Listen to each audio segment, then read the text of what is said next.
I'm Kevin Casey. I'm a professional mixed martial arts fighter. And right now what I'm about to do is issue a warning out to all other competitors. I don't want overs. I just expect them to happen. Fatty's gonna fatty is real. He is terrible!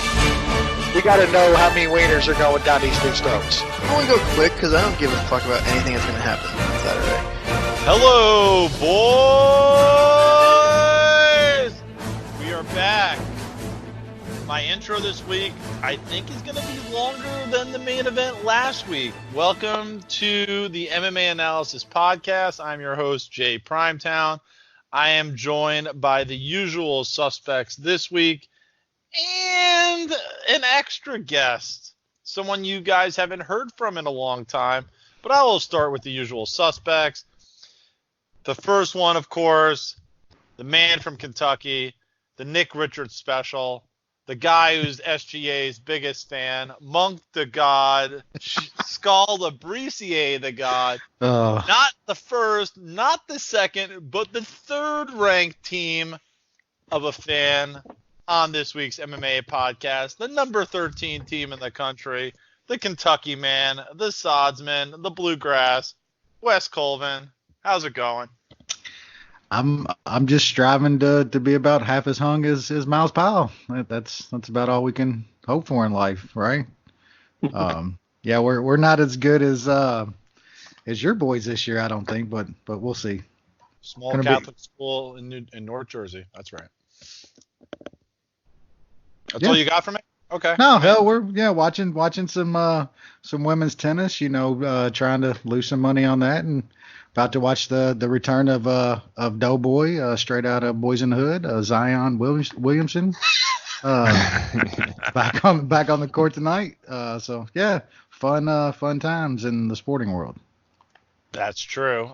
Big Blue Nation is in North Jersey this year. Are you on Naomi Osaka to win the tournament, Wes? By the way, I'm a Serena fan because I got a bet, and then we're big Collins fans.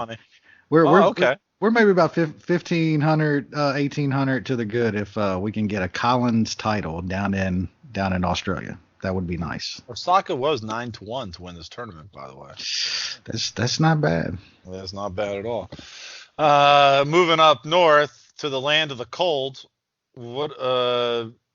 Maybe the tallest white man in Canada, taller than Steve Nash. Alberta's finest, and we're not talking about Bret Hart. We are talking about the blonde man, the teenager, Conor McDavid's one nut, the other guy who's gonna beat him in points, the other nut. New Sean, how are you? I'm doing well. I survived the ice age that was the last week and a half, and it's actually warming up, and then it decided to snow 9 inches last night, so that's just par for the course in January in the Great White North. Well, I can tell you that our special guest this week hasn't seen 9 inches since he's been about 11 years old. His forearms are the size of Francis Nganou's hog. He resides in Nashville. He's somehow a Florida State fan, and the number 1 ranked basketball team on this week's podcast, and also the biggest 49ers fan we know. He's going for all the titles this year. Lance Fischel. He has made his triumphant return. A new decade. 2 decades official on this podcast. Wow. How are you doing, sir? Yeah, I'm trying for the record book most decades on a podcast. So I'll do every decade I'll jump on a show just to kind of mini Minosa it, if you will. But yeah, I'm going to make it to the next decade. That's true. We'll see what happens. And we got like a 16th of an inch on Monday here. Like it was flurrying pretty good. I could even see the snow on top of my car. I mean, when your mother was impregnated, you already had 2 inches. I mean, I was maxed there. Inside the womb. Could you imagine her trying to give birth to those forearms? Jesus Christ. Poor lady. Like giving birth to twins and shit. It's tough. But yeah, I Niners fan, FSU basketball, everything's coming up Lance lately. I had a lot of years of pain with my teams, and so yeah, Super Bowl, got a nice 22-1 ticket on the Niners as a homer bet of every single one of my teams before the season, so You're gonna win it. Pay off. Don't hedge it. Oh, I don't. There's no need to hedge. Yeah, I don't think do there's that. a hedge either. Yeah, not my thing. But yeah, I'm actually, I wasn't planning on jumping on this week, but I'm actually going to the card this weekend. So they had asked if I'd join, and I hadn't joined in a while. And I always so we'll actually tell you who's fighting on this card, because you probably have no idea. Hey, I swept my bets last week. Thank you very much. You did. Not a big deal. Drew Dober, the whole bit. Jesus. And did anyone else place in year-long Tout Master and Gamble Master? Fucking sharp. When's your website going up? Very sharp. Jesus. When's your fucking website going up? Yeah. So the key to how I gamble is zero research. Spend about 10 minutes figuring out what I want to bet while eating a sandwich or on a call at work. And then on Tout Master, when I haven't heard of both people in a fight, which is a lot, it happens a lot, I just take the favorite. Oh. Yeah. Smart. Yeah, and if it's a women's fight, I obviously never know both, so I usually kind of flip a coin for the women's fights because a lot of dogs win. But yeah, that's really the key to winning at MMA gambling. Yeah, watch out. You're gonna be you're selling your bets for $4.99. Doing 30 seconds of research and just crushing these lines. Well, Ben just retired for the 75th time, and I just think the market's wide open. Like I can jump right in and take. Well, until Valentine's Day, it's open. Well, Valentine's Day special. It's the perfect time to come back. Mm-hmm. Sad and alone. Mm-hmm. Jesus. Well, what didn't take much longer than 30 seconds and will be our lead-in this week is the return of Conor McGregor against Donald Cowboy Cerrone, and what was billed to be an awesome action fight ended up being a one-way ass whipping. Mm-hmm. Was anybody surprised that this happened? Has Donald Cerrone ever showed up to a big fight and actually showed up?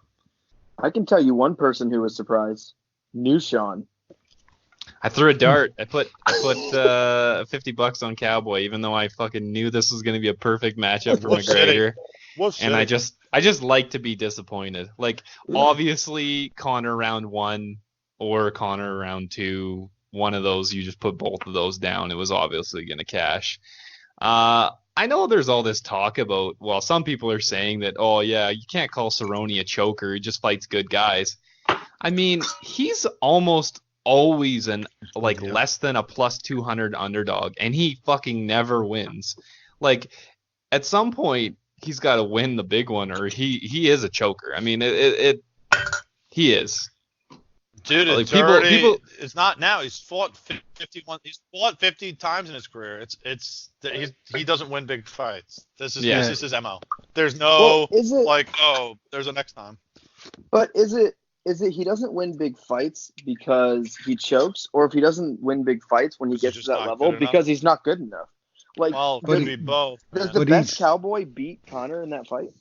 No, not this one. But there's been a shit ton of other ones where he's been, like a slight underdog or plus 150.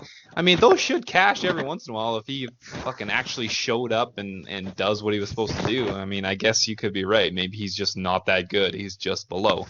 But I think when you look at it too, though, is he always a slight underdog or less than plus 200 on those because people see it's Cowboy and he beats all these losers really easily? I don't know. Yeah. I've never once actually thought Cowboy was a title challenger, even when he fights for the title. I never was like, yeah, Cowboy's going to beat this guy, because every time he takes that step, I just don't give him a chance.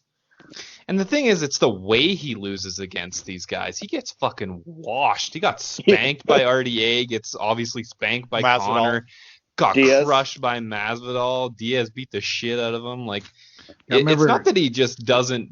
It's not just that he loses to these guys. Gaethje's another one. he absolutely chokes and gets washed in these fights. It's not like he's not losing in close decisions or taking it deep or anything like that. He's just getting spanked. Pettis, there's a lot, man. There's a lot. There's like 7 cases of this, and he's just not good failed. enough. You're right. He's just not good enough, in my opinion. I mean, he's fun to watch.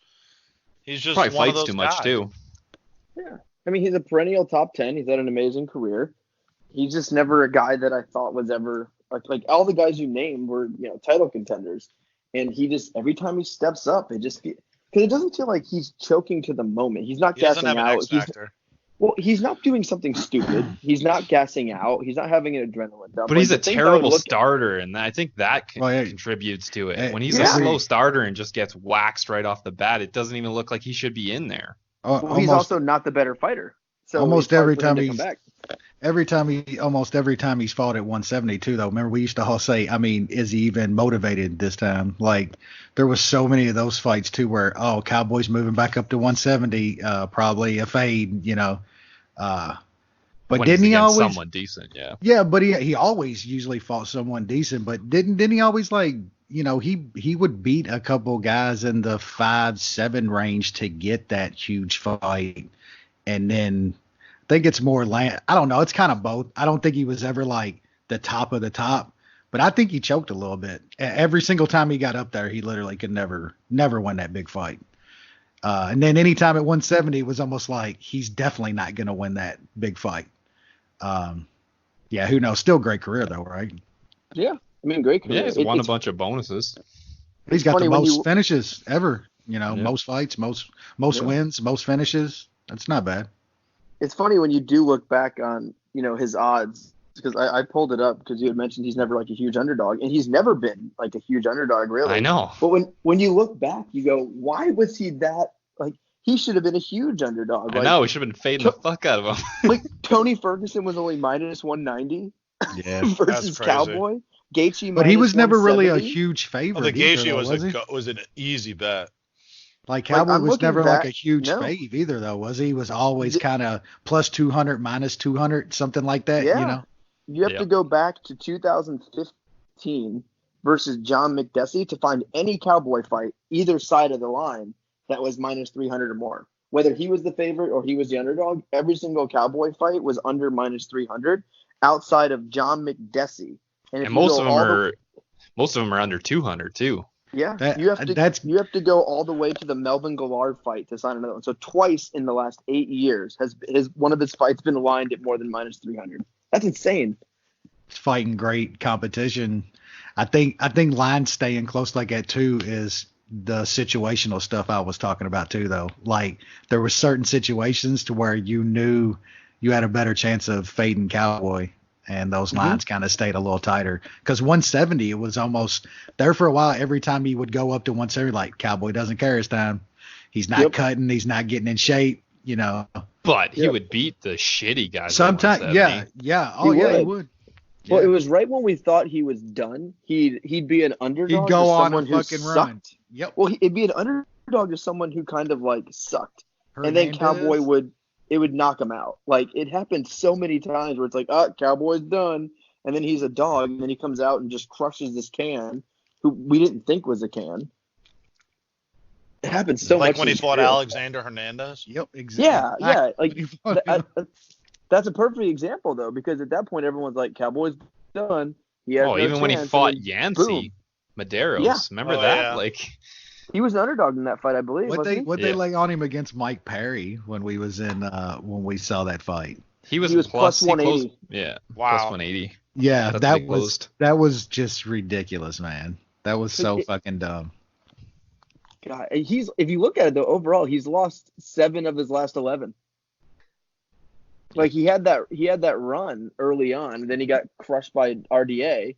Then he came back, won a bunch, and then he lost 3 of 4. And now recently he had that streak where he beat Perry, Hernandez, and Iaquinta, and they were like, hey, enjoy El Kukui and Justin Gaethje and Conor McGregor in a year span. Now faced everybody.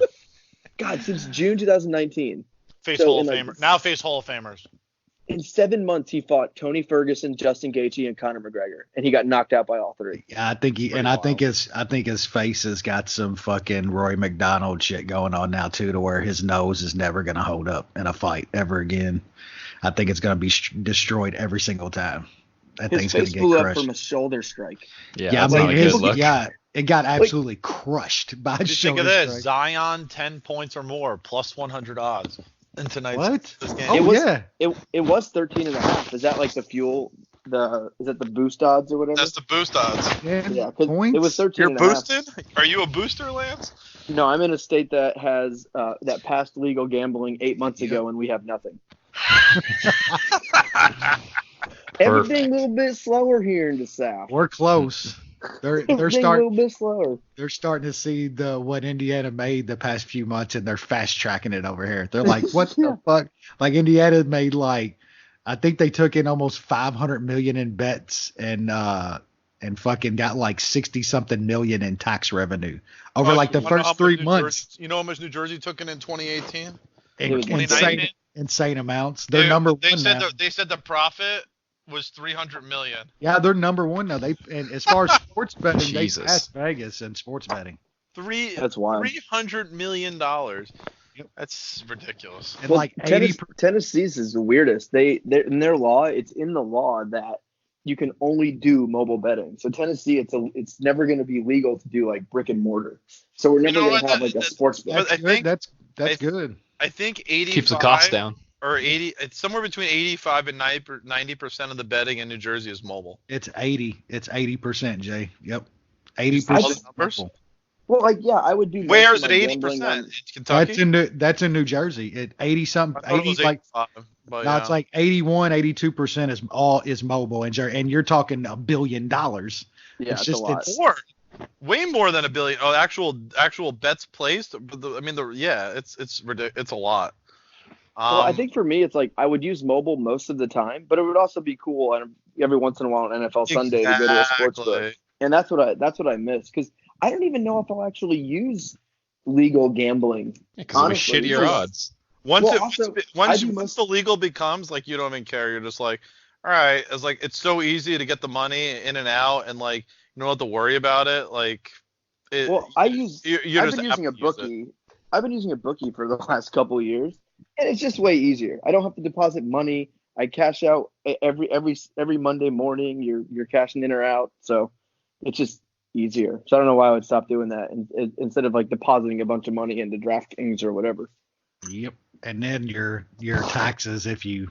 Well, you could collect the money easier. Like I use FanDuel. Like you just pay in and out with PayPal and like. Yeah, same with my bookie. You get your money within like 12 hours typically. So yeah, same with my bookie. Lance, that the sports book that they closed the boat in Indiana and turned it into a brick and mortar. The sports book up there is nice. Yeah, we're actually gonna go. I think we're planning on going there in August. Corey's 30th birthday, so we'll meet you up there. Yeah, it's fucking awesome up there now, dude. It's really cool. They put in a really nice sports book. To the book just to hang out. The characters that you meet at the books are unbelievable. Oh yeah. Every time there's always somebody. I can see why Indiana's already making all kinds of money just by going a few times because these motherfuckers, they are fucking idiots making 18 parlays and shit, trying to hit half these dudes are trying to hit like the big one. They want to hit like $2-3 grand on a fucking 6-17 parlay. Yep, that's all they do, man. That's all they're betting. Yep. Now you see how those motherfuckers are rich, man. Yeah, it's not because I've always been a contrarian bettor, fading the public and stuff like that. But like most of the reason the sports books win are parlays, and it's not parlays like two money lines, two teams. Yeah, they do 6 and 7 and shit. Yep. Or more, also, 10. Yep. Well, also even if you're parlaying two teams against the spread, your odds dwindle greatly. It's just idiotic. They have these fucking parlay cards everywhere in Vegas, and people are spending like 4 hours doing this parlay card. Like, okay, I got the winner. I'm like, you don't have a winner. You have 16 bets on there. I was over the other night, and I couldn't tell you how many dudes was sitting there talking about how they hit 6 out of 7 on their parlays and hit so close 7 out of 8 and so close. close. I'm just sitting there shaking my head with all my fucking basketball tickets in my hand. I'm going over to cash that are all for $50. You know what I'm saying? Yeah. Like, you gotta pick one game. You fucking idiots. You know what I'm saying? Yes, this isn't rocket science. Yep. Anyway, so MMA, what else are we going to talk about? Well, I guess we'll go through. We might as well go through last week's card, the pay-per-view. UFC finally got smart and said, you know what, if McNutty's going to fight, we're not going to put anything of value on this card for you to watch. They're doing that with Bones next time too. Have you seen that card? I haven't seen that card yet, but I know that card mad. I know that Yoel Romero card looks pretty good. Yeah, 248's good, but And Rumble is going to be on that card, apparently. Who's he going to face, though? he's just gonna We go don't in the know, but- octagon and swing his dick. Yeah, does it matter? And that's Does it okay, matter who too, he I faces? guess. I don't care who he faces. Maybe. But yeah, first fight was Sabino Mazo getting a split decision. She didn't deserve to win over JJ Aldrich. Nobody cared. Alexa Kamer debuted against Justin Ledet. I don't understand why anybody thought a boxer was going to beat a guy who actually has multiple tools in MMA, was going to beat him. Why do people keep overrating Justin Ledet? Can someone tell me? I can tell you why. Did you listen to the broadcast? Joe Rogan Oh had my God, it's so bad. Joe Just Rogan slobbing had him or him what? up. It was like 10. He was talking in the third round like Ledet had easily taken the first 2 rounds, and for like 2 or 3 minutes in the third round, Rogan talked about how this is a good learning experience for him. I'm like, dude, Meanwhile, he's won every punching minute of his the face fight. off. Yeah. He was I had a bet really on him, bad. and I'm thinking like, am I being biased? Am I watching this wrong? Because Rogan making me seem like I'm getting my ass kicked. He was really, really. I mean, he's been bad lately, but man, he was really fucking bad Saturday, dude. Fucking then him and Stephen A, 2 idiots, just like melting minds after the fights. Like Jesus, I didn't even know what I was watching anymore. Yeah, but you see Stephen A Twilight Zone. throwing them hands. How have they gotten so Shit. bad? That left hand. What is he punching? A midget? Just punch people in the nuts, man. That's a go-to right Like you're there. like training with fucking Cejudo, dog. Like get that left up a little bit. What the fuck? Oh, That was man. some of the funniest shit I've ever seen, dude. I was like, it's hard to look like I'm in no means a boxer that can throw hands, but I feel like I would look less stupid the first time I would throw a punch with a trainer. Like it's like he was trying to look like an idiot. It was so bad. Yeah, I didn't think it was real at first. I thought he was just fucking around, and then dude's Yeah. like, I was like, oh shit, that really is his left. You trying to kick these hands, son? Oh God. Fuck. Stephen A. Like they literally ruined fucking ESPN. Boxing is even worse. Like he like I guess he makes so much money now at ESPN. He kind of like calls his shots and like I want to call the fight, dog. Like all right, Stephen A. We'll let you fucking call the fights, man. Yeah. Jesus. Oh All God. right, Jay. You can continue, man. Yeah, the next fight I think was I know Lance bet it, but even he has to be surprised how quickly he beat up the Kevin Gastelum doppelganger.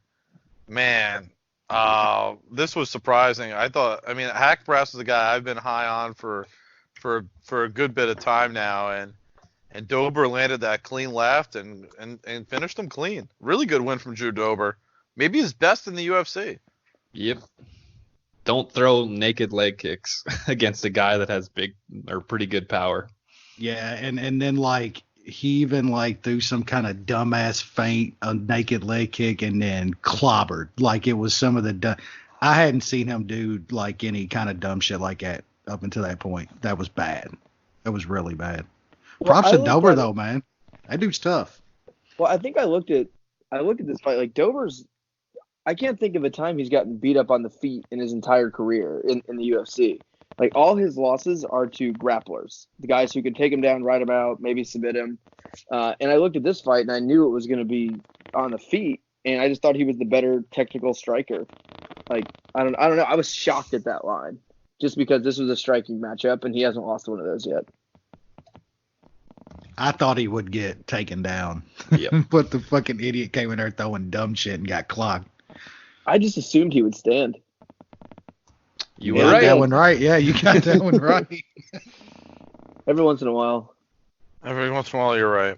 The next fight, flyweight, Askarov. Is that kind of like John Johnson? Is that how that kind of name works? But in Dagestani. Like, his parents just not give a fuck. I There's think a lot of those guys. I think it's like Magomedov or it's whatever. like Jack. It's like Jack Jackson. It's like something like that. Yeah. Just lazy as fuck. Beat up Tim Elliott. Tim Elliott might have some of the worst striking defense I've ever seen. I mean, honestly. He was trying to get hit in the face. Exactly. He was asking to off be on it. And he lost the decision. Elliott's going nowhere. The next fight I thought was the best fight on the card. Sodiq Yusuff beat up Andre Fili in a really entertaining featherweight matchup. Let's kind of stop there, considering this was a high-profile fight. Where do you rank? Like, how good do you think Sodiq Yusuff is? Never mind the Lloyd Irvin references and his affiliation. Is he a potential top 5, top 6 featherweight? Is that not unless he figures out his gas tank? I mean, Because he's definitely fighting improving. in the third. Yeah, he's definitely improving. Obviously, you saw that he had some pretty good grappling, both defensively early, and then in the second round was able to keep Fili down. But you got to figure out that gas tank because there's some tough guys at featherweight that aren't going to go away, and in the third round you could get really fucked up. Yeah, this is an excellent division. Yeah, I'm sold on the guy though. Like, he definitely has to.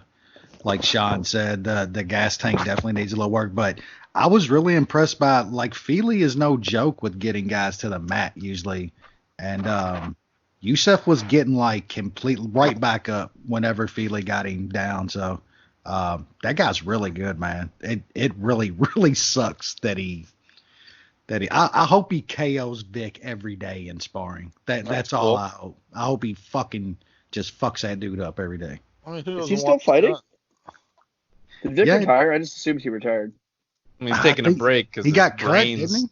His brain and his asshole are hurting after all these knockouts and Lloyd Irvin, taking out the punishment. Today, James.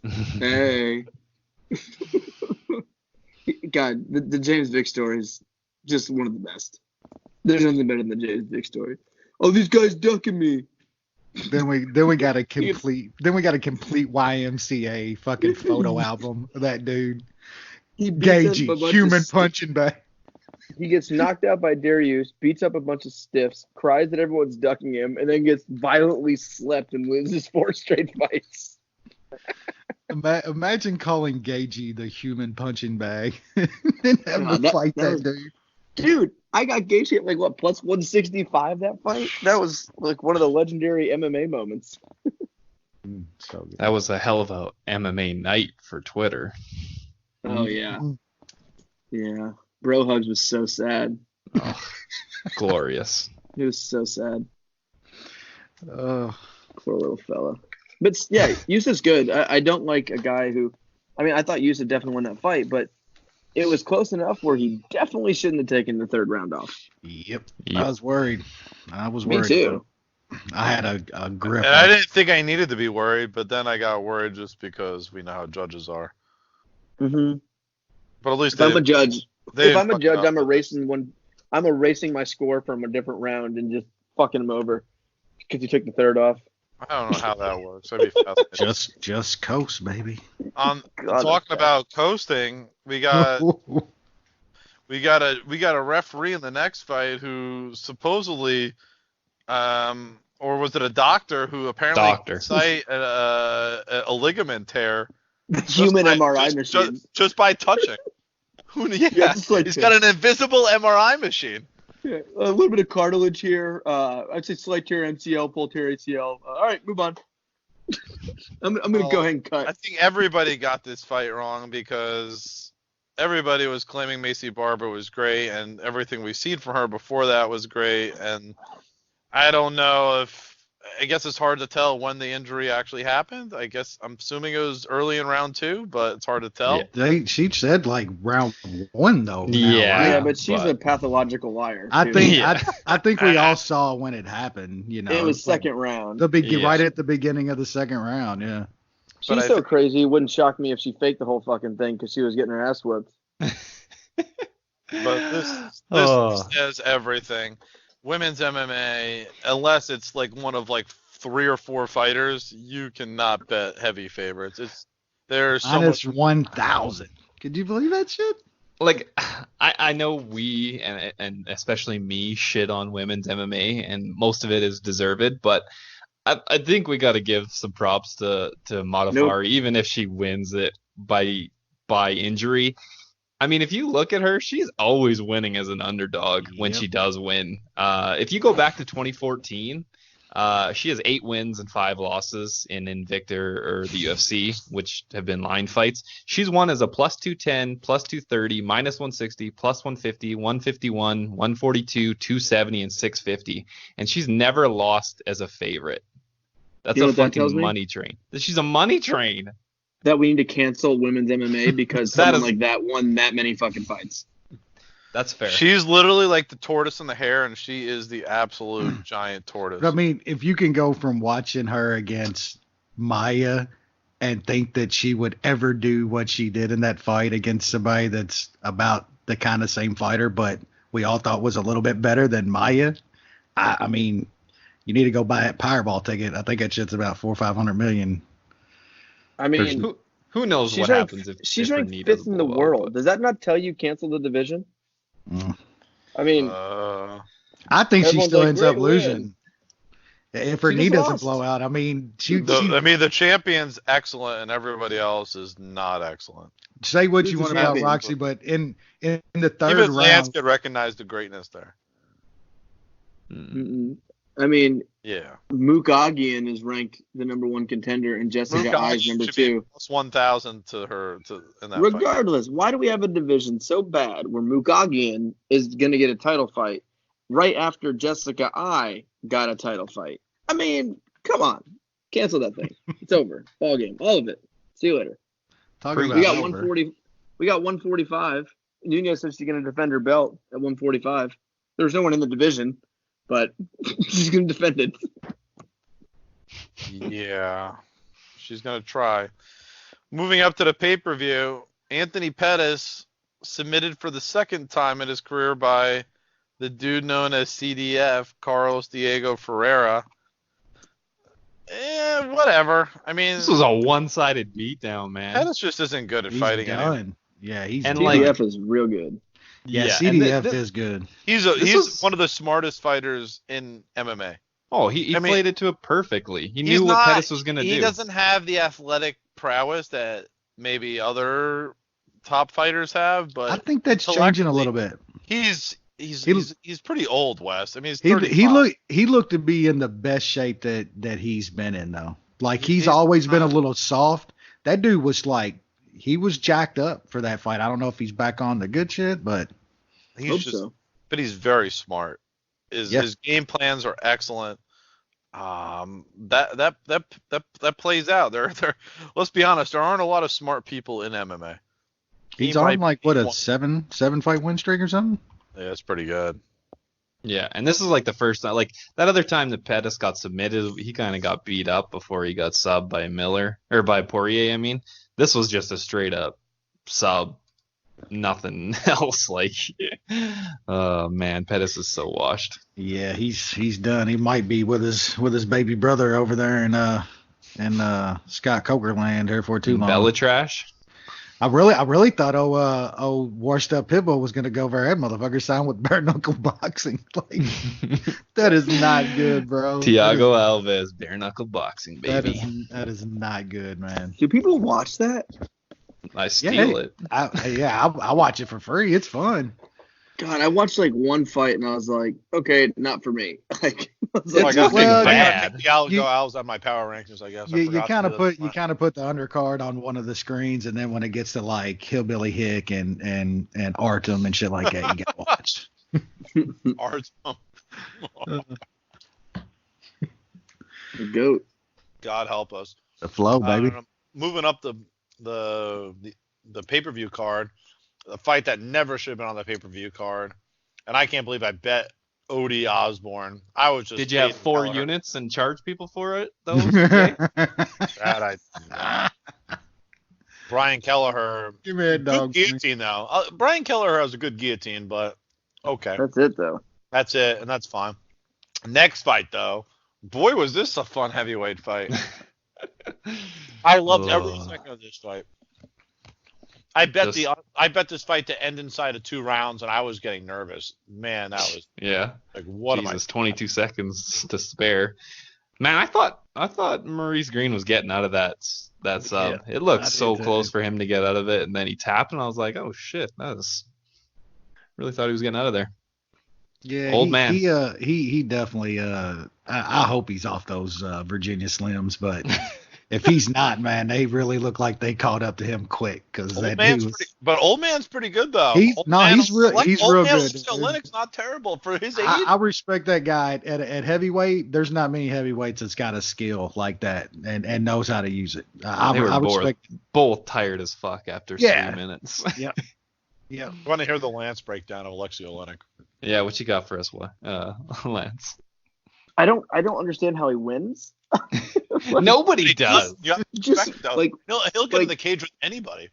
Yeah, I mean, I took him at the plus money. I was happy with it. I mean, I took it because Green is just a giant dumpster fire. But yeah, I was cool with it.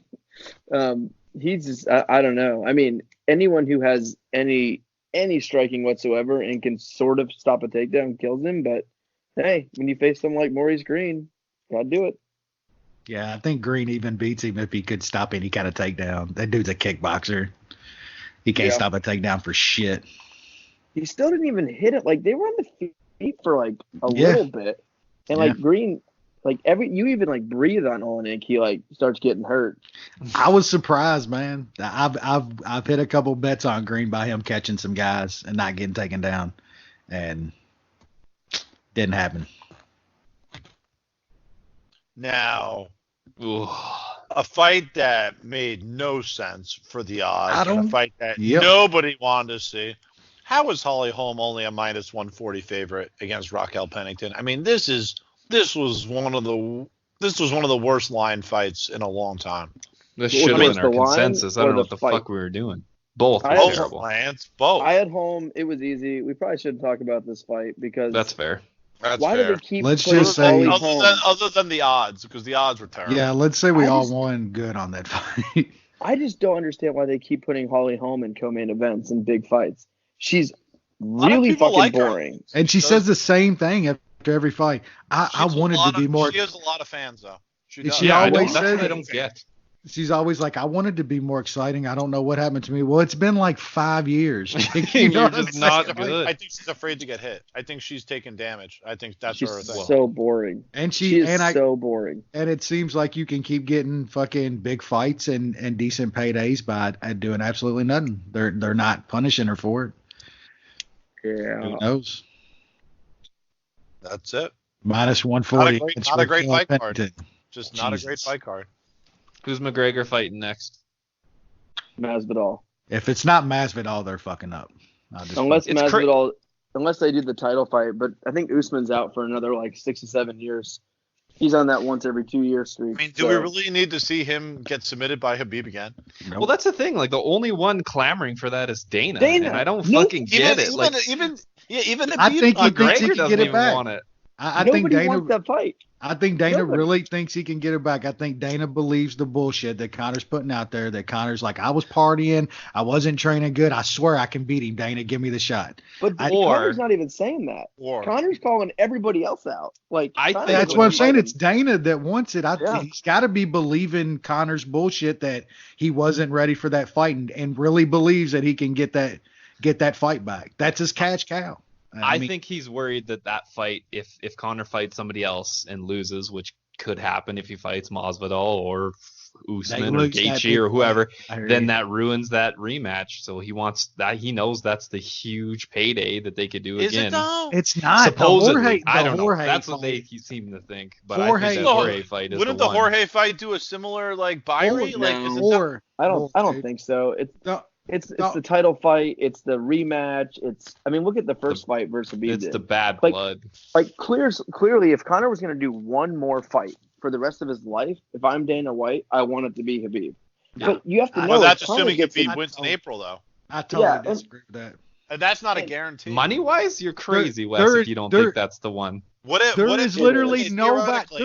There is no other fighter on the planet right now that has as much heat as Jorge Masvidal. Outside of Conor Khabib is bigger. Khabib is bigger. I don't think MMA so. Circles. Like, nobody knows Khabib. Nobody knows Khabib. Yes, people know Khabib because he fought Conor. Because he jumped out of the cage. Nobody remembers that anymore. Jorge is literally on. They know he's a Russian savage who's undefeated. Dude, I'm telling you. And it's the bad blood. And he already beat Conor. People saw that fight, man. Dude, if I walk the halls of my building and I say, who's Khabib? And they'll say, oh, the guy that fought Conor that jumped out of the octagon. If I say, who's Jorge Masvidal? They'll go, who? They'll be like, that's the guy that was on Stu Gott's show yesterday on ESPN.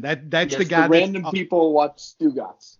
I'm just saying, dude. That guy's on ESPN. My point is, that guy's on ESPN, dude. Nobody knows who Khabib is outside of the fucking our smart little bubble. That's not true, and it's all because of the first Conor fight. Yeah, they forgot about that. That was 3 No years. way, not a chance. Jorge that's the guy that's better than Conor. I'm telling you, 2.5 million buys or some shit. I mean, Khabib. It's not even just Khabib's name. It's the rematch. Both of those fights are big. I'm not arguing. I'm just saying if you could do the Jorge fight, it's just as big. Not a chance, Wes. Not a chance. Think of the promo of Khabib jumping out of the cage. Think of the promo materials that they can use in the first fight. Jorge is everywhere. That guy's on every mainstream show. That dude's doing late night television. He's everywhere. Like on the Khabib does nothing.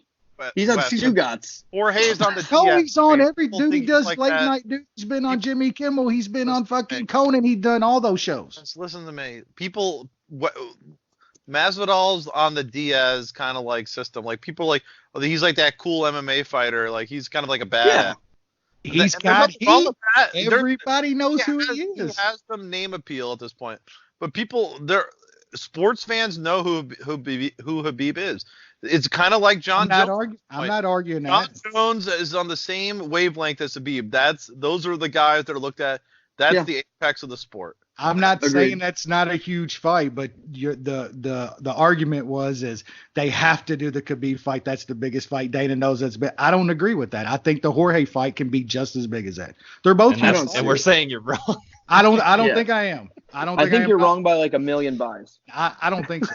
I don't know if it's that much, but my point is that's a massive. There is a real possibility that Conor could beat Jorge Masvidal. And if he does, you can just do the Conor fight. You just do the Khabib fight anyway. That's fine. I think that's what they should do. I agree with that totally. I totally agree with that. It's weird because like I said, the only one that's asking for it is Dana. Like Conor didn't call out Khabib at all. He's talking about Gaethje. He's talking about Masvidal. Like Conor's coach is talking about Gaethje. Like I don't. It seems like nobody wants the Khabib fight other than Dana. I'd be super excited for any of those fights besides the Khabib fight. That's the least excited. We know what's gonna happen. Yeah, we know what's gonna happen. I want to see cocky Conor stand in the middle of a cage and throw hands with someone who doesn't give a fuck. That's what we all want to see. Justin Gaethje, Masvidal, Tony Ferguson. Great. All those people. Stand in the fucking cage and throw hands. You get Khabib, it's going to be Khabib crushing him. It's I think a lot of people realize that too. I think that is a factor. Casuals buy into this shit that Conor was drunk. He wasn't training and blah blah blah. The casuals would slurp up those fucking Jorge Conor press conferences with a spoon. I mean, no, they would. They would love that. I mean, the Khabib Conor lead up was literally Conor throwing like racist and religious insults and shit to him. If you were like, damn, that's kind of a little too far. Religious insults. Well, it wasn't even like really. Well, I mean, he was talking about his Muslim being a Muslim and shit, but people were kind of like, that might be a little too far. I mean, the Jorge Conor talk would just be. That'd be good. But you got to think, like, a lot of people non-hardcore fans don't listen to it as much. And I think with Khabib, they put that video of the fight on ESPN every 5 minutes of Khabib jumping in the cage, and it's so fucking easy to say. Oh, I'm not saying it's a big fight too. I totally agree though that they should do Jorge Conor, because Conor's gonna get smashed by Khabib again. Conor can beat Jorge. I mean, he sleeps Jorge. That's two massive fights. He could. I don't know if he will, but he could. He does. I think Conor wins that fight, but that's my point though. Don't you? If you're the UFC, and we spent a lot of time on the subject, wouldn't you want to try to elongate the Conor allure as long as possible to make the money? Yes. So to give the Khabib fight away, you lose everything. That's why you don't fight Khabib next. You don't. He shouldn't fight him. He shouldn't fight Khabib for like a 3 couple or 4 years. fights Yeah, away. like his last, like Khabib's last fight. Yeah. Like I love, like, hate Conor, love Conor, whatever you want to say. It is a spectacle. Like, you feel something. He's the biggest star this sport's ever seen, man. Like, Saturday night should have proved that. It's just like when he's about to fight and the lead up to his fights, there's just something different. Like, I was thinking, like, different. you know, like, there's more people talking about it. There's more excitement. That's a big part of it. The crowd. It feels like when you're watching it, you're a part of something bigger. He's the only guy I want to hear talk after a fight. Like, I want to hear what he says and, like, who he wants to fight next. And, like, that's not true. He's besides Dubronx, he doesn't speak English. Well, I want to hear what YOLO has to say. He just doesn't want the gay Jesus. Look at that crowd Saturday night. Like, that was like wild. That was an old school, like, Mike Tyson heavyweight, like, as far as celebrities and who's who at that fight. You don't see that in MMA outside of. No, I mean, you don't see that ever outside of fucking Conor. That dude he's legitimate the biggest star his sport's ever seen. It's incredible. Despite it being Cowboy and Little Wash, I thought he looked great. I thought he looked phenomenal. I thought he looked way more like better at the weight class than he did last time. He looked. We don't really. It's hard to know. Like, yeah, we don't. It was like 40 seconds. Well, not about cardio. He looked calm. He looked healthy. He always looks calm. He's a psychopath. Yep. But he looked like I don't know. His body just looked better. It didn't look like when he fought at 170 in the past and stuff. It looked forced to 170. This didn't look forced as much. Yeah, because he actually put on muscle. He wasn't just good. Man, bloated. I don't know if I like him there, man. Because he should be at 155. But how does he beat Usman? Like, legitimately, unless he stuns him with a head kick out of nowhere. It's the only way he wins.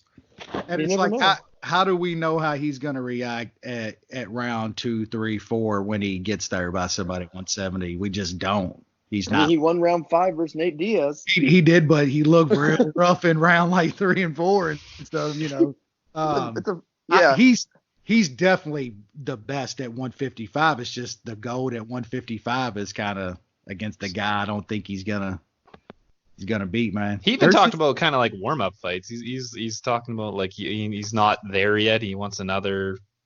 It seems like he's not interested in Khabib, so which is fun for us because any other fight is better for us to watch, right? So good. And you know what? If Ferguson beats Khabib, I'm cool with that. Oh, they're doing that fight instantly. That fight is just, man. That's a winnable fight for Conor. I would say very winnable. Tony gets rocked a lot. When you get dropped by Conor, you don't get up. Yeah, other guys he's found a way to recover, but this would be interesting. Like, that's a winnable fight. Yep. Yeah. It's actually a really intriguing fight. Everybody, so is the Gaethje fight. Yeah, almost everybody outside of the dude that Dana fucking wants him to fight. Like Usman and Khabib. Like, I don't know who I give him less shot. I don't know who I give him less of a chance with. Honestly, like, Usman is so like I don't think Usman's nearly as good as Khabib. But he's bigger, massive, and mean, and he's got a chin, and like, I don't know. I'd give Conor a much better chance against Kobe than I would Usman or Khabib. Kobe's gonna stand up and try to throw some punches with him and shit and get clocked. Yep. I mean, Kobe would take him down instantly. There's more of a chance against Kobe than Usman or Khabib. I think Usman would be way more. I think Usman would be way more willing to stand and trade a little bit. But he's Usman's got got better this at thing it. about him. He's better at it. He is. For sure. That guy's good, man. He's fucking boring as shit and kind of a fucking dork, but man, that guy's good. Bronx can choke Conor out if he gets bored. We don't do that slow. Set it up. Set it up. I mean, the best guy suited to beat Khabib is Bronx. That's obvious. I know. I mean, I think Tony's got a good chance just because he's so fucking wild and unpredictable. Well, it's the cardio that's the real potential. It's the X factor. What happens in round 4 if Khabib doesn't finish him earlier? It's very dangerous for Khabib because it is. Jay picked fucking Tony to beat him. Lance, did you hear about that? Yeah. God, yeah, Jay done sold his boy out. God, so we're talking about Khabib fight. Your favorite fighter, my least favorite fighter. I'm picking Khabib. You're picking Tony. It's Twilight Zone. Should I bet on Kevin Lee next fight? Against who? Against Bronx. No. All right, I'm betting Bronx. You can take Kevin Lee. What's that line? What's that line going to be? You think? Because Bronx is definitely taking him out in one. I think Kevin Lee will be a minus 160 favorite. How about that? Yeah, I think it'll be a pick'em. You think they're just Actually, I can tell you what money? I bet you I can tell you what it is. How? It's just going to be at a Russian book, but that's fine. Oh, Jesus, Russian books. Well, that's where I make some bets at. So that's a bad matchup. I know I'm biased, but that's a bad matchup for Kevin Lee. Fuck Kevin Lee. Bronx will beat him up on the feet if he feels like it. It is holy. So they have Kevin Lee minus 175, Bronx plus 142. Close. What? Why are they giving free money out? Yeah, I should bet Bronx that. sub 1. Oh man. I don't know how Kevin wins that. Like sounds like I should bet that. Do I got any rubles in here? Call me crazy. Bronx is a better striker than Kevin Lee. Bronx's striking is actually pretty fucking good now. He's been killing guys. He's breaking orbitals and shit. My man. So should we go over the shit card that you're attending, Lance, or what? Yeah, I guess. Can we skip the chick fights? Because I will. Very quickly. Yeah. I'm going to go outside and just lay in the middle of the road during the chick fight. Well, UFC Raleigh. I still don't know what Lance is doing going to Raleigh. It's an hour flight. He should have went to Columbus. You're flying out with Barry? Barry's going on a flight? Well, Pete travels all the fucking time. Oh, fucking Barry. He's a jet setter. Yeah, he's a when I was in high school, my dad was a million miler just on Delta, and that was like fucking forever ago. Well, it's good to be Barry. Anyway, we got the first fight. Gilbert Burns' brother Herbert is taking on this newcomer Nate Landwehr. Wes, you know anything about Nate Landwehr? No, not a lot. I have seen him fight in the past in some M1, but it's been a while. But like I've said on here before, really good follow on Twitter is our boy Honky Humongous. Dude posts all kinds of clips and kind of finishes the fights, and yeah, this guy's insane, man. He's a wild man. Yeah, I've seen some of his interviews too that he's posted, and this dude might have a MAGA flag hanging out of his asshole when he walks out to the cage, man. But yeah, he's batshit crazy, man. He's got some decent wins over in M1. I don't know enough about him to put any money on him here, but I'm gonna pick him. I think he gets a finisher. So yeah, he'll be my pick, but no bet. I'm gonna just sit back and watch this one. Noosh on anything here? Herbert Burns is such a fade plant. There's some people talking him up a bit, but he's terrible. This Landwehr guy, I don't know enough about him to put money on him, but I'll pick him as well. What, Lance? You have anything to say here? This motherfucker's wild. Yeah. He's a wild, crazy motherfucker here. I saw some of those that Honky posted. This dude's wild as shit. Yeah.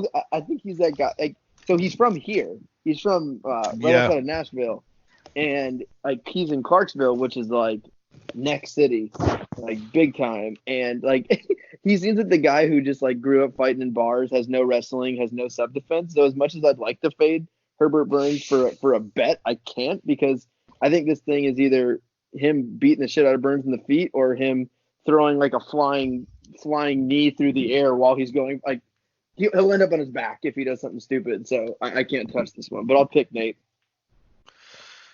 I'm with Nushan here. Don't know enough about Landwehr to make a bet, but Burns sucks. So, and I like Landwehr's length. I think he's beaten fighters with better records, more experienced fighters. So my pick is Landwehr, but no bet. Let's move on. That's enough on that fight.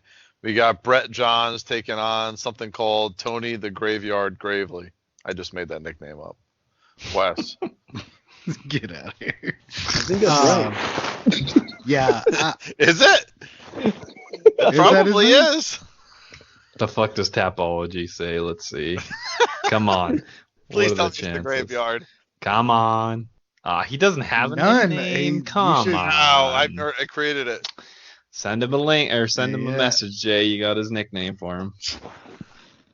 Yeah, I've always been pretty high on Brett Johns. He kind of he got on one of those streaks, man, and I think they fed him to some of the killers at the top of the division a little bit too early, and now he's fighting a guy coming off of a decent contender series win, and I think they're kind of throwing the old graveyard in kind of deep in his first real UFC fight, and I like Brett Johns quite a bit in this fight, man. I think he can win this just about any way, so Brett Johns is going to be a pick and a bet for me. He lost to somebody called Patchy Mix. That can't be a real human being, can it? Nah, they make that up. There's no way. Nushan?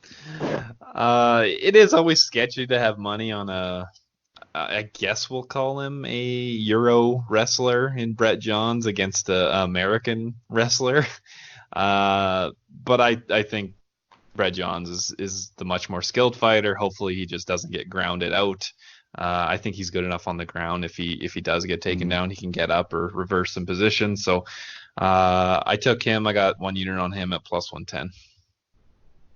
Lance, do you care? Yeah, why not? You ever heard of Patrick Mix? I've even heard of him. Patchy Mix? Patchy? No, not Patrick. Patchy. No, it's the same. It is Patrick Mix. It's the same guy. I hope so. Patchy's his nickname. Oh, are you sure? Yeah, he's really good. Oh, is he? Yeah, he's really good. I've heard of Patrick Mix. I thought this it's the guy that's winning in Risen and Bellator. And I thought this must have been his his cousin from Arkansas or something like. Patchy. Yeah. That guy's undefeated. He's fucking 13-0. Yeah, he's good. So as far as this fight, so Tony Gravely is definitely the better wrestler. He's a much better wrestler, but I think Brett Johns can do enough to keep this in the feet a little bit, which is weird for Brett Johns. But he's a clearly better striker, and he has a very, very, very good. I can't talk anymore. Very good on the ground, so he has some good subs, and I think he might get taken down, but I think he actually be able to sweep here. So I do think Brett Johns cannot strike him in the feet. Possibly something for the bottom or get a sweep and get in top. So I do like Brett Johns here. So this will be a bet for sure, as long as the line doesn't go crazy, because I haven't bet yet. Yeah, this guy also has losses to Manny Bermudez, Ricky Bandejas. Those are by sub. And he also lost to Merab Dvalishvili. So he's actually, all his losses are to pretty good fighters, Tony Gravely, but there are some holes you can see with the submissions. It seems like he can get out grappled as well. Brett Johns, pretty good grappler in his own right. Didn't fare well against the elite grapplers, but pretty decent grappler, good experience. The price is cheap for a guy of his pedigree and experience. So I'm going to take Brett Johns too. That's all four of us on Brett Johns, and that he is our consensus bet of the week. Brett Johns. Nushan, what is the line there? Plus 100. All right, plus 100. So you're getting slight underdog odds on a superior fighter. All right, then. Let's move up. Oh, man. Sarah. Here we go. Mom quit, baby. Mom quit against the Swede, Lena L. Landsberg. Nushan, tell me Lena Landsberg wins this fight. Seriously. You're not betting the over 2.5, are you? I'm not touching this one. If I were to bet it, I'd probably bet Sarah McMahon, but its mom quit, so no Wow. chance. McMahon is absolutely terrible and washed, but she really only loses when she gets tired and can get subbed. A lot of times, even when she's on top, and Landsberg's not going to do that. So McMahon probably wrestles for 3 rounds, and it's a fucking terrible fight. Wes. Yeah, this just seems like one of those fights where Sarah McMahon should be able to easily get takedowns and lay on top and just do enough to steal rounds. So this is probably going to be the fight where she loses 2 rounds really closely and Lena Landsberg wins. So I'm gonna pick Lena Landsberg, but there's no fucking way I'm betting this fight. I know Lance has no opinion here because it's the women's fight. He hasn't seen a women's fight. What are you talking about? That's a wrestler. A 37-year-old journeywoman versus a 39-year-old coming off a 2-year layoff because she had a kid. I mean, this is right up my alley. I'm fucking pumped for this one. I'm gonna be screaming. The good news is I can yell. Good news, this fight's gonna suck so bad it's gonna be silent. I can yell stuff to you guys from the crowd, and you'll be able to hear every word I'm saying. Yeah, say some wild shit, Lance. We can actually have a conversation. I could be like, "Hey Jay, how you doing?" And then you could text me and be like, "Hi, how are you?" Lance, don't lie. You know this is going to be going to get a beer fight where you just take your time, 15 minutes, go take a piss, grab a couple beer, put a dip in. Which was the fight in Nashville when we went where we got hurt on the telecast? I forgot what we were doing. It was Jared Rochelle where we were screaming key lock for like 20 minutes. Yep. Because we all bet Jared Rochelle by sub at like plus 2,000. Yeah. And we almost won it too. We almost won it. Oh I think it was against Timmy. Wasn't it against Timmy Big Dick? Yes. Yep. It sure was. Oh God, no, that was great. We bet Timmy Big Dick by sub, not Rochelle. No, I would never do something like that. No, it was definitely Rochelle by It was sub. Rochelle because we were yelling the Big Rochelle. Show for like it was the Big Show for sure. Yeah, I think so. We almost won $1 million. So do you have any opinion here, or that's Opinion on what? Yeah, that's fair. Exactly. I got Landsberg and McMahon a C. Unlike the other guys, I will absolutely never pick McMahon to win a fight again. She is brutal. She doesn't care. She's not really an MMA fighter. She's just a wrestler. And at this point, she's a wrestler that has mom quit. So I will pick Landsberg. Landsberg can actually beat decent fighters and actually fight decent fighters and not give up. He's talking himself into a bet on Landsberg. I'm thinking about it. But yeah, I'll pick Landsberg to win. Let's move on. What do we got? We got Montel Jackson taking on Felipe Cooties. Cooties? Are you trying to say Corrales? Cooties.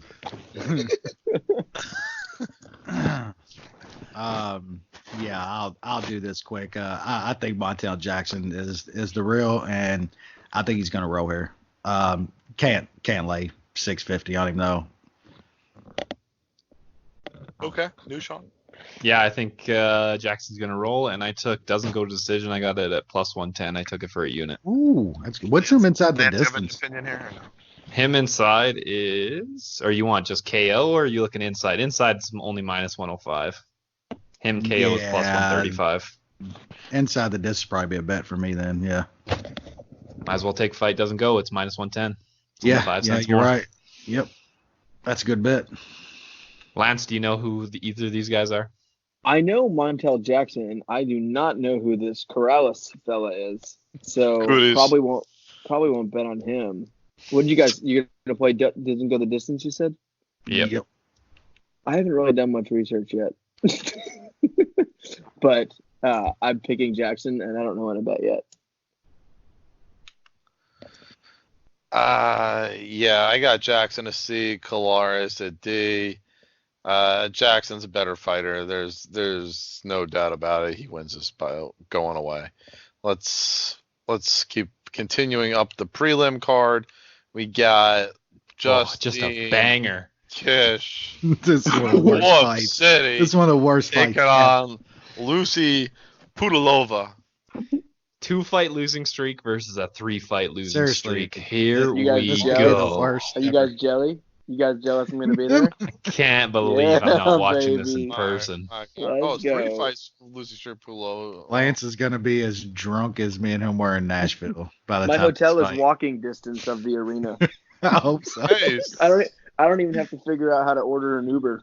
One of these fighters lost to Ji Yuten Kim. Okay. I don't know who that Remember is. when Justine Kish was a thing? Remember when Didn't she she was sit her like pants? hyped up? She shit her pants though, right? Yeah, she, Oh, was that her? Yeah, Go that's to the one who shit on Yobo, herself. so what does that say? Yeah, she's shitting herself all over herself. Wouldn't be Brown Brothers with She did a YOLO. lot of sharding. oh man. Can we just go on? There's next. really West, no yeah. reason. Next. Fine. Where did they We got- get this fight? Either way, I'm picking Pudilova. She might even be worth a bet. Kish is dreadful. She has no conditioning. I don't know who these people are. Yeah. The next fight we got is something called. Oh yeah, actually a fight. All right, Arnold Allen taking on Nick Lentz. There's some good fights after you get through some garbage. The Brett Yeah. Johns fight is good. Montel Jackson's really good. Arnold Allen. And then there's some others. Lance not talking about Nick Lentz is interesting. Hannah Wes, Swifters. what's your thoughts on Allen and Lentz? Yeah, I like Allen. I can't talk like Lance now. I like Arnold Allen quite a bit. I think it's I don't know, it's kind of a tricky fight for him. Lentz can be kind of, I don't know, kind of crafty on the mat. I just think Arnold, if it gets there, his he's got enough top control he can stay out of Lentz's stuff, and then on the feet he's just way better. I like Arnold Allen quite a bit. I don't have a bet on him yet. Minus 300 starting to get up there a little bit. I would have liked him more at about the minus 260 he was, but I think he wins here. But I think Lentz is tough enough to stay in there, so I'm going to take Allen by decision. You, Sean? So I got plus 294 at my sketchy Russian book. I got that for a unit on Lentz. Sketchy Russian book. Yeah, this will be a good test for Allen. Like Lentz has got a good cardio. He's gonna wrestle and test him. So I think Allen wins, but I think it's not as wide of a fight as it's getting boosted up. And I know there's hype around Allen. He fights at a TriStar, and he did beat the shit out of Gilbert Burns last time, or Gilbert Melendez.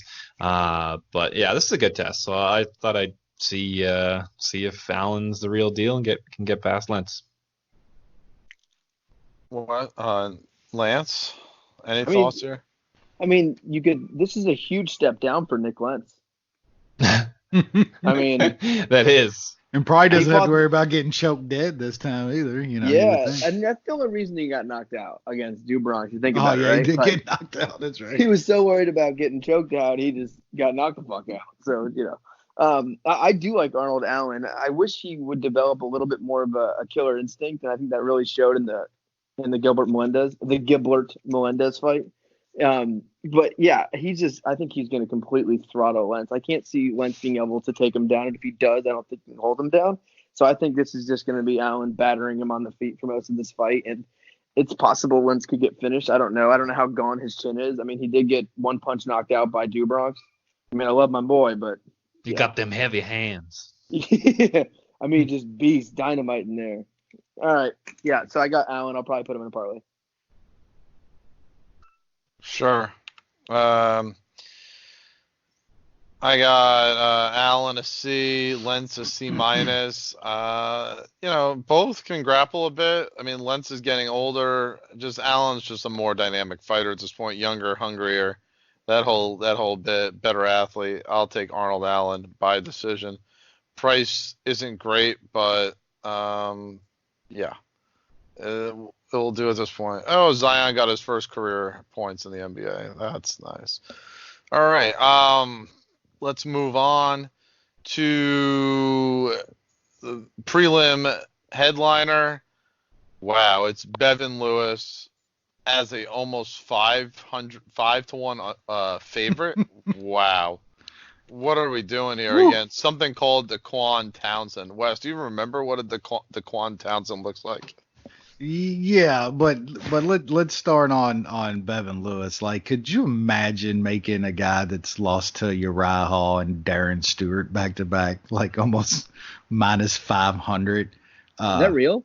That's insane. Like, you watch those two fights and you'll see a guy that just is the epitome of the phrase snatching defeat from the jaws of victory.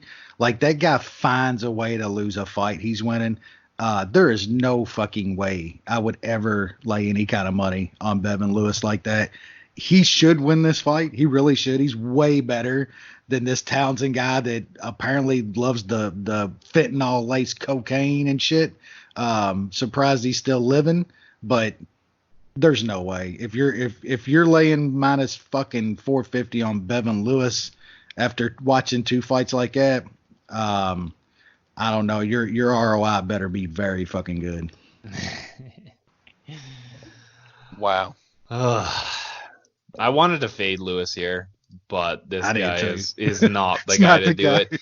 When you're losing the lung ambulance by TKO, it's you're in trouble. Lung ambulance? That's one of Brad's best.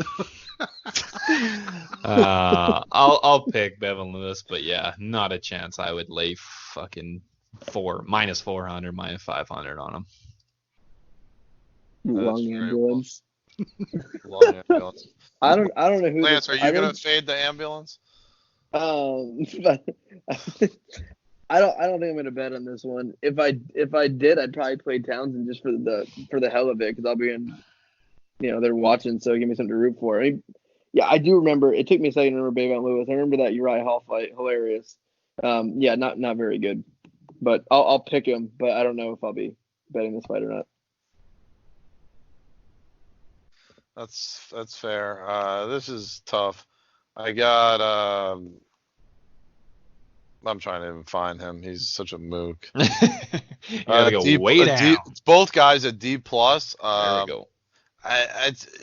Maybe Lewis is better than that. I originally, when he debuted, I think I had him as a C, but he just hasn't proven that he has a killer instinct. I mean, how can you be a mixed martial arts fighter and not have a killer instinct at all? He kind of has like the Uriah Hall syndrome. Reminds me of a lot. Except he got knocked out by Uriah Hall after beating him for 2 rounds. That's the irony.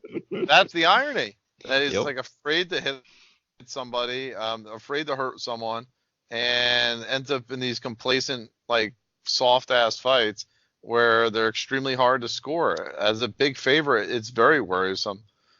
And you almost want to take Townsend on principle.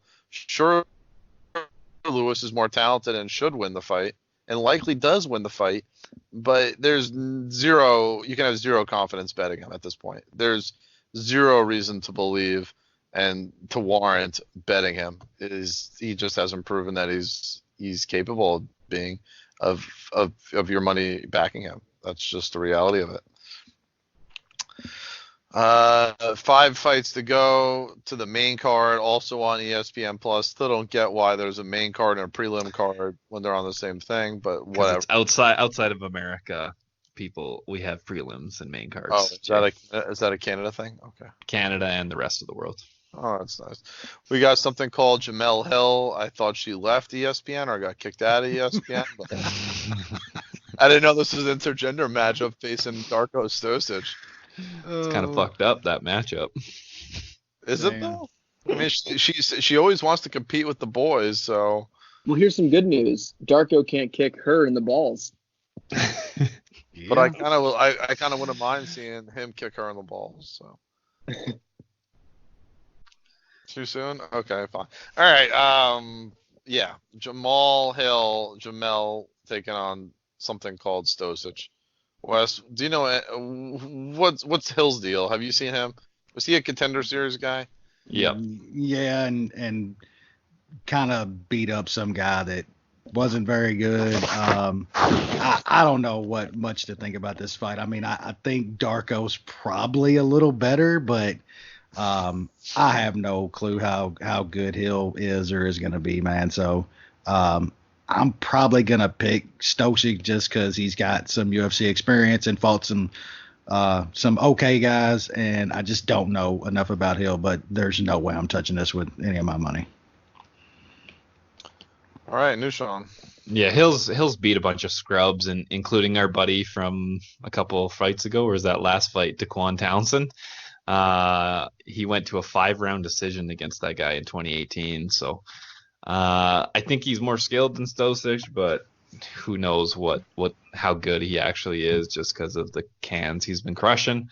I'll pick Hill, but no bet. Okay. Lance. Yeah, Stosic had one of my favorite fights ever last fight. It was just absolutely Kenny incredible. Nunchucks. Yeah. Nunchuck. Because I had a bet on Kennedy, and I won that bet, and I was happy about it. And then also thinking I would bet the other side 10 out of 10 if they fought again. Stosic just started just repeatedly kicking this dude in the dick and poking him in the eye. Like, he would not stop kicking him in the dick. Like, to the point where they took 3 points total, didn't they? Yeah. They took 3 points, and they're like, if you touch this guy's dick one more time, I swear to God. So, wow. With that said, he actually shows when he's not doing stupid shit that he's pretty good. Like, he's got some decent hands. He's got a decent chin. He's not horrible. Hill hasn't faced many guys that are worth a shit. He looked pretty good on Contender Series. So, I'm picking Hill here, I guess. But I think this is a super close fight, and Stosic could easily win this thing. I don't know. I mean, I don't even have a grade on Hill, but Stosic blows. He's a D-. Jamel Hill, bigger, more athletic. I'll take my shot on Hill, but there's just not enough here for me to bet Hill, but he's my pick. Moving up on the main card, we got Hannah Cifers taking on Angela Hill on the last women's fight of the night. Yeah, Lance is gonna have alcohol poisoning from going on beer runs during all these women fights. I mean, it's only beer. At least he's not mixing with, Dude, it's the UFC's fucking with me. The last Nashville card, Wes, wasn't there like 4 chick fights on it? It's I think there was like 5 or something like that. It was insane. They're just fucking with me at this point. They're just fucking with me. Why do they do this? They took Frankie off this card and threw 3 women's fights at you. Literally, the reason I bought the tickets to this card was to see Frankie. So they were like, "Oh, I'm so sorry you bought this fight for Frankie. Here's 3 chick fights. One of them shit her pants and hasn't fought in 2 years. One hadn't won in 4 years, just had a baby and is 39 years old. Just wow. Oh my goodness. You wanted Frankie? Here's shit pants. She hasn't won in 4 years. Oh, shit pants. Who doesn't want shit pants? Oh God, kill me. Is that I'm gonna it? try. Yeah. I got nothing. I'll pick Hill. They're both not very good. Hill shouldn't be favored here. I'm picking Cifers. I think she wins. Oh no shit. Lance has no opinion. I'm gonna pick Hill, but I'm not confident. Nor do I care about this fight. Who is Hannah Cifers? She's fought before, but not often. I've never heard of her. Yeah, no surprise. All right, let's continue. 3 fights left. It's Jordan Espinoza taking on Alex Perez in like a battle of 2 guys that aren't sure if they want to be mid-tier flyweight fighters. Is that an accurate description, Wes?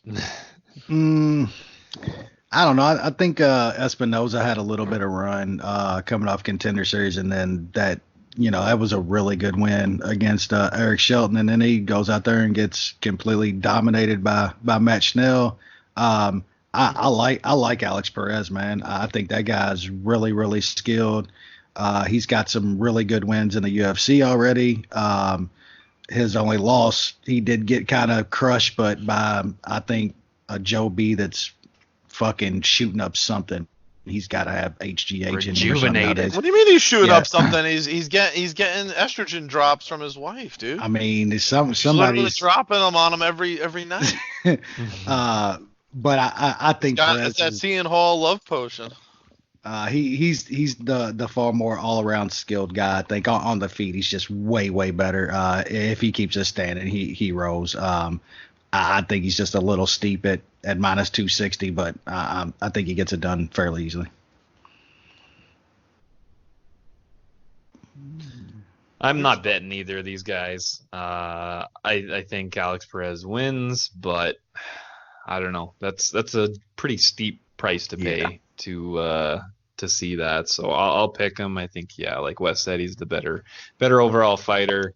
I was a bit higher on Espinoza, but that Chanel loss is not very good in my opinion. So I'll take Perez.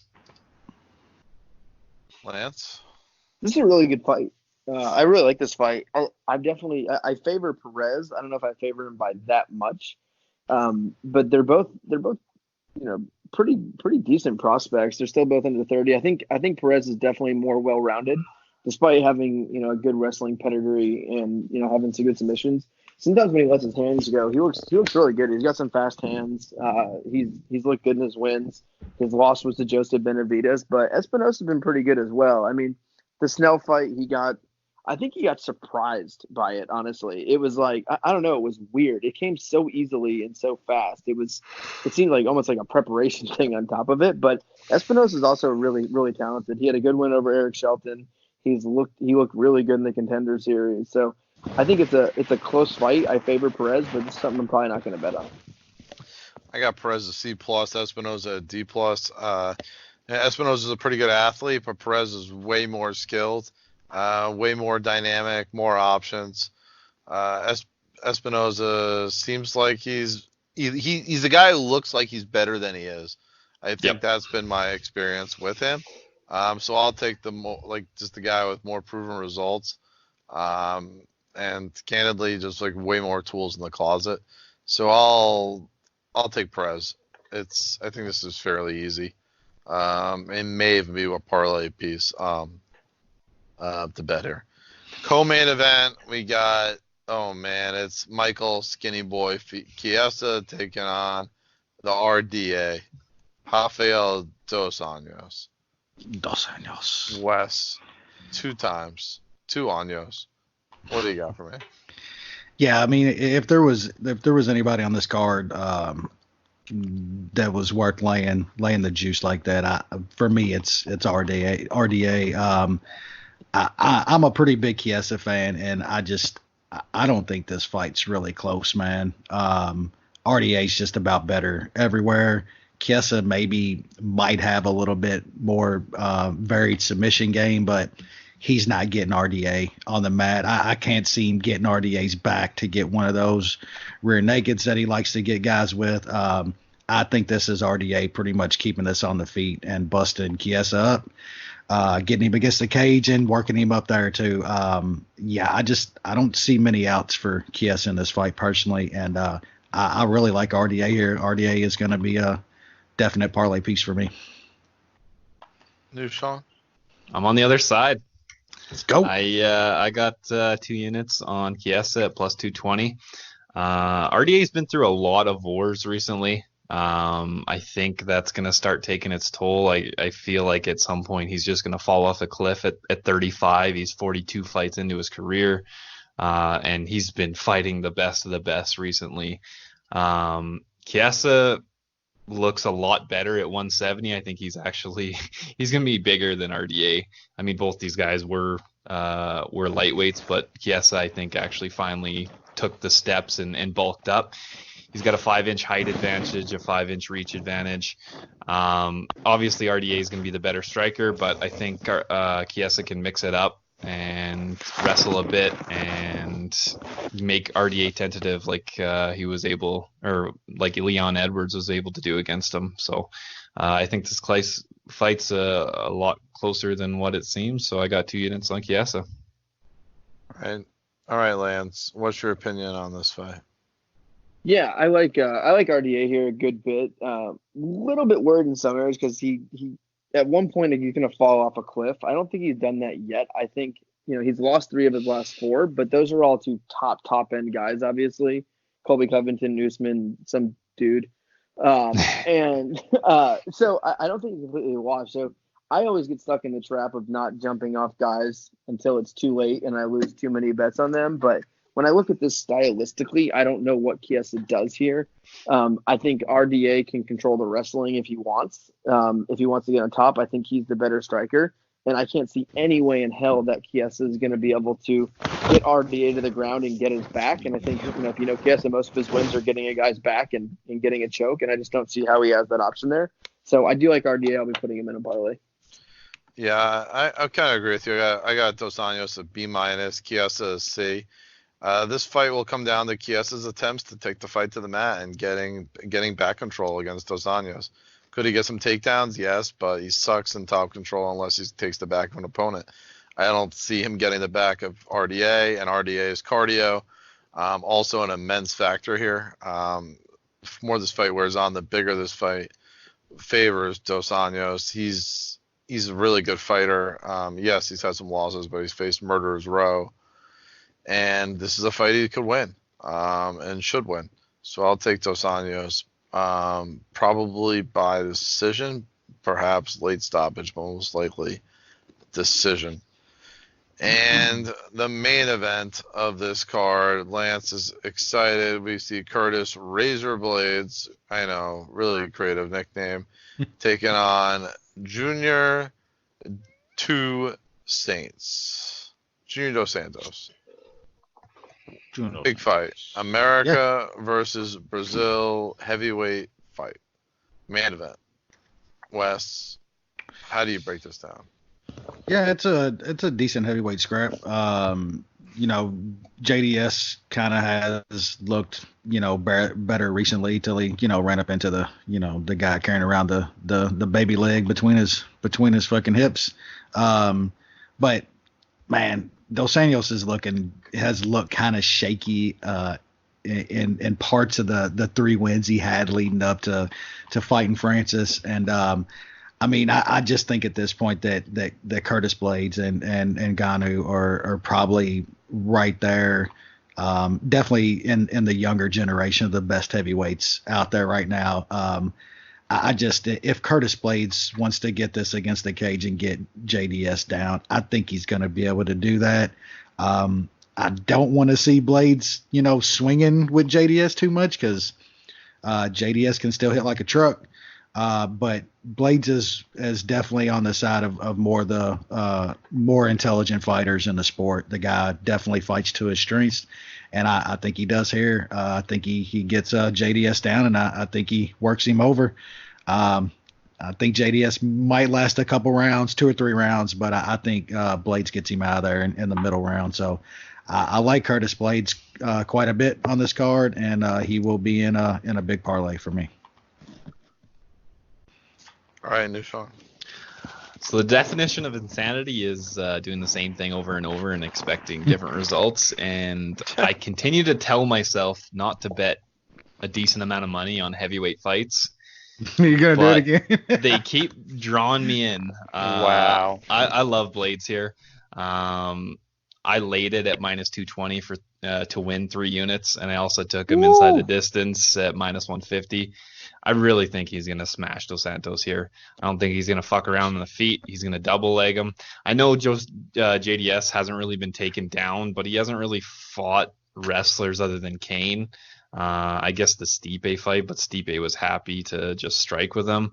I think Curtis Blaydes is that good, and he's going to smash an old man here. So we'll see if I'm hating myself again on Saturday because I just love losing heavyweight fights. At least you're betting on a guy that you know what he's going to do instead of on Reem when you just never know what the fuck's going to happen. If this happens again where Blaydes is winning 4 minutes and 55 seconds of the fight and JDS lost, I might not bet ever again. Lance, you got anything here? Lance? Jay, you okay? Yes. Lance, I thought you were just going to jump in. I like to be, professional and stay in order. I completely disagree with everything you guys have said. I love Dos Santos in this fight. You mentioned it earlier, no one's been able to take Dos Santos down easily except for Cain Velasquez. He has pretty good takedown defense. He's able to keep fights standing.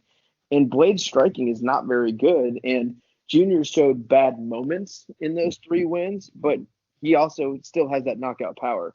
he can still crack. Blaydes has been cracked. He can get hit. He's been knocked out. And I think Junior still has that killer power. Like, it doesn't seem like that's gone away, where some other stuff has gone away for Junior, but he can still crack and he can still put guys' lights out. And I think his takedown defense is good enough to keep this fight standing. And I think he knocks Blaydes out. So I do like Junior in this fight, and I will be having a bet on him. We will see. Yeah, this is tough. I got Dos Santos a B+, Curtis Blaydes an A-. It just seems like Dos Santos is still just kind of like holding on to this like upper part of the division. He doesn't seem like a viable title challenger, while Blaydes is kind of there. Blaydes is flawed too. Like, he should lose to the really, really top guys. I don't know if Dos Santos is that really, really top guy at this point. But Lance does make a good point that Dos Santos has the struggles in one way, and but he still does have some of the best takedown defense in the division. And if he stuffs Blaydes' takedowns, could he win this fight? Yeah, I guess so. But Blaydes certainly has proven that he's a capable fighter in this weight class. I mean, it has some really good wins at this point, including the Alistair Overeem win, who's a guy that Dos Santos lost to at one point. MMA math doesn't always work, but maybe there's something to this fight. I rank Blaydes slightly better. I think that the odds of this fight with Blaydes, like a 250, like minus 250, are probably a bit high. It should probably be like just a shade under minus 200. So for me, this fight is a pass. I think, I mean, if you're going to be betting like a similar price, I feel like why not just bet RDA at like minus 270 as opposed to like Blaydes at minus 250? That's just my take, or even more so, like Pudilova, I think, is a pretty good bet as well. That's like minus 165. Did so you like, say Pudilova over Curtis Blaydes, dog? Yeah, man, I think so. Who's Pudilova? She's facing Justine Kish, who's dreadful. Oh, shit ass. That's right. Yeah, the girl who shit her pants. Yeah. I mean, I can't blame you. The girl literally shit her pants. We were talking about, yeah, exactly. I don't know. I mean, there is some scare with Blaydes. I mean, there just is. Unless he's going to go take down after the one guy ever. He's lost to one guy. One guy has his number though. Yeah, he's probably the best in the division. Until Anthony Rumble Johnson gets back and we watch Rumble versus Ngannou for the hog off. Dude, I would actually pay for the pay-per-view for that one. I would pay for it. And I'm the sucker who buys every pay-per-view. And now they're getting you for a ticket for 5 women's fights. I know. Lance is gonna be. He saw 17 women's fights over the past like 6 months in person. They're killing me, man. They're killing me. Yeah, why do they hate you? They do. We got so lit for the Nashville card though. I was fucking. Yeah. Well, that's when we went to billiards for like 5 hours beforehand. Yeah, we got we were doing those. Everyone, 5, 4, 3, 2, 1s. Yeah, Jesus Christ. Yeah, we got weird, and then we went with like a group of 10 people, and everyone got so fucked up before we got there that there was only 3 of us for the main event. Half of them left. Wow. And that's when Pettis knocked out Wonder Boy. Like, it was an awesome main event, and we had literally a row of 10 seats together, and they were all empty, and we had really good seats. I think it was me, Wes, and Jacob were the only ones left. That's something. You got to do that when you got 5 women's fights on a card. Yeah. Ugh. It went by pretty slow, but we were hammered. Like, Sounds hammered. It was fun. It was fun. Well, I enjoyed jumping on the show with you guys. Thanks for joining us. Once a year. We appreciate it. Good times. I'll try to do more. The listeners appreciate it. No, you won't. Shut up. Don't get crazy. I can do it more often if you guys do it later like this. After the kids go to bed. This is shocking that, like, this is like the anti-Lance, like, to do it later. I know, it used to be the opposite. I know, it was so bizarre. I gotta record earlier. Yeah, but it was different times then. kids are The starting kids to are get to older that now. age. Yeah, they're getting to an age now to where, yeah. They do their own. I mean, it's easier just when they go to bed and stuff. We used to do earlier because the kids used to go to bed earlier too, and then I try to sneak in a few hours. But yeah, now it's not bad. I mean, if we do it at 8 Central, then yeah, That's I can usually always when do we that. record now, Lance. So you're on There- notice. You got to show up some. Well, next is John Jones And the rest of that card. and some other Mukagian. Oh, yeah. Derek Lewis. I like that. And I think they just canceled that Diego Lima fight already, so it even got worse. God, that card sucks. Which one is this? The Anderson Bones Blockwitz? card. No, Oh, 247. yeah. Let me look at it. Oh, That's in 2 weeks. I don't even know who most of these people are. Oh, Bektic and Idge is fun. I mean, Lewis and Latifi's not happening? No, he's No, talking that's about. happening. He's Oh, talking that's about. big. There's like Latifi's a dog to him, man. how many inches of hog are in that Lewis Latifi fight? Lewis is going to kill him. Well, yeah, we'll see about that. He has 50 Answer my pounds on him. question. We'll How see many about inches of that. hog, Lance? Juan Adams versus Justin Taffa. That's the third fight from the top. Hell yeah. Rivera I don't even know who the- versus Vera, I don't that's even know who a fun friggin' fight, dude. I don't even know who those people in the co-main event are. Your girl's on there, Lauren Murphy. You know, Mukagian, Warren Murphy versus a Nazi. She's the Nazi, right? Yeah. Oh, the one who claims she didn't know her husband. Sorry, the Casper- Nazi lover. Casper's I facing had the- no clue. All those swastikas all over his body. Just I was so shocked. You know, you think you know somebody, and then you wake up and they've had a swastika tattoo for 10 years. I was wondering why he had that SS tattoo on his. Yeah, I thought that was just from like a video game or something. I didn't know that was some kind of You anti-Semitic got thing. Casper's fighting? Who? Alex Morano Casper? They just canceled that fight, I think. Oh, well, he's Casper. I mean, he's got probably not getting enough sunlight for that. Well, I think Lima. we don't- I we think don't get the Lima shitty back league. now. Well, shit. Rivera versus Vera is not a bad fight. That's But a Jimmy fight. Rivera can be super fucking boring. Yep. For Marlon Vera's not boring. Yeah, that's a dumpster. That's 2 pay-per-views to start the year that are dumpster fires. So we only can go up Better after that. This is a better Dude. fight card than this past pay-per-view, in my opinion. Oh my But not god! much. Look how bad the Blachowicz fight. Anderson Dude, you're getting Blachowicz 29 terrible. inches of hog between Lewis and Latifi. I mean, this is huge. Ooh, The that one's next bad card's too. The even co-main event worse. is Diego versus Michelle Ferreira. Yeah, and then it's like Devin Clark versus can't pronounce you. Oh, A is this chick the fight? Anderson Blachowicz fight? Yeah. He Ooh, that- said Devin Clark Oh. kids can't pronounce it. Yeah, can't pronounce it. Anton It's like, he Gulak. might win that. Brock Beaver's fighting on there? Oh, Oh, my god. no. That dude's good. We got So some You those got good Miller cards to versus start this year. Is MMA boxing now? The main card. Yancey and Venata should be pretty good. Tim Means and Ameev too. That's not bad.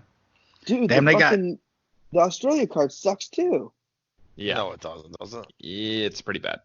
Oh, what is What the going fuck's on? what is a Brad Riddell and what's a Ben Sosoli? Because they're on the main card. Oh, that's the guy they fed to Hardy. They probably gave him another fight since he. Brute. Man, this Virginia card's pretty bad too. I guess the next good card is 248. Well, Yeah, for a long time. but the week after. And then you got Almost Dubrow. like- That's actually a Dubrow. wicked card. That Brasilia card is freaking great. It's Yeah. really good. Is that a ESPN Plus or is that ESPN? That's ESPN Plus. What are they Yep. doing? We have these fucking horrible cards This there card where is you got awesome. Dubronx. It's gonna be chaos. I would pay money for this versus the other. I mean, Dubronx, Kevin Lee, Gilbert Burns, Maya, That's like the best grappling match. you could Capoeira, have. Johnny Walker, Krylov, Brandon Moreno, Formiga. Woo! Yeah, that's a Like hell this of a card. card's legit. That's like one of those classic fucking Brazil cards. card? Yeah. Where they're gonna win every fight. That's There's right. no- or lose every fight. It's Well, usually like no in between with those motherfuckers, right? How the fuck is Kevin gonna show up in Brazil and think he's gonna win that fight? That's some stupid Lance shit. Bearjuice fighting March 21st, by the way. Oh, dude, back-to-back weeks. He's No gonna get way! smoked by Ryan Spann. He is. Well, I remember, wasn't it last card where it was Dubronx, Bearju, and Jacare on the same card? Yeah, it might have been. Yeah, it was. It wasn't too long ago. Yeah, it was. That happened at one point. Yeah. That's when Dubronk's probably murdered somebody because that's what he does. Yeah, Nick Lentz for the third fucking time. It doesn't matter who you put in front of him; it's a dead man. And then why did they make a good card for this Columbus card? Oh, that's an actual ESPN card. Because it's on ESPN card. Yeah, that's why. Alki versus Roundtree. Oh my god. Is Paul Craig the co-main on that card? Damn. They haven't filled that one out yet. The UFC's coming to the O2 Arena, baby. We got the Bear Jew versus Ryan Spann. Ryan Spann. Oh my god. Ryan Spann Molly McCann. -400 against him. I am telling you right now. That Columbus card legit though. Yep. Greg Hardy. My god, it's so good. Every fight, that card's. I mean, God, what a fucking card that is. And why is Clear Roundtree retiring? That was weird, right? Matt Brown's on that card too, by the way. I mean, I get if he retired. It just seems so random. Roundtree announcing his retirement. Is he? Because fighting for a living is not a good. Wait, this is Roundtree's last career fight? Yeah, he's he 29. He said this is his retirement fight. Well, he realized he sucks at MMA. He's not gonna. He's gonna kill Sam Alvey though. Yeah, but Rogan said he went to Thailand, got the Thai Steel Cup, and ended up being the best striker of all time. About Eric Anderson. Of course, Rogan. Remember that? Rogan's obsession with Thai Steel Cups knows no boundaries. That and corn nuts. Wow. Corn to the core, isn't it? Yeah. Wasn't that the same? I'm gonna get real drunk in Raleigh and then just start begging for corn nuts at the concession stands during some women's fights. That sounds classy. Classy, Lance. Well, you guys are welcome. That was fun. You guys That was are welcome. fun. Thanks for joining us, and we'll be back next week. Enjoy Maybe the fights. Maybe. There is no card next week. Yeah. Maybe the week after though. Yeah, we'll be back. I'll probably join that one with Bones. Oh shit! Look out. Wow. Plus all the people I've never heard of. That could be fun. Yeah, I'm a that's new usually- man, Jay. New year, new me. I'm doing the opposite. Instead of eating healthy, I'm eating as much shit as I can. I'm not working out, and then I'll join some podcasts. Fine. Yep, I still got it though. Let's go. I'm glad your forearms are in shape. God, they're huge. Oh, that's great. All right. Enjoy the fights, folks. Peace out.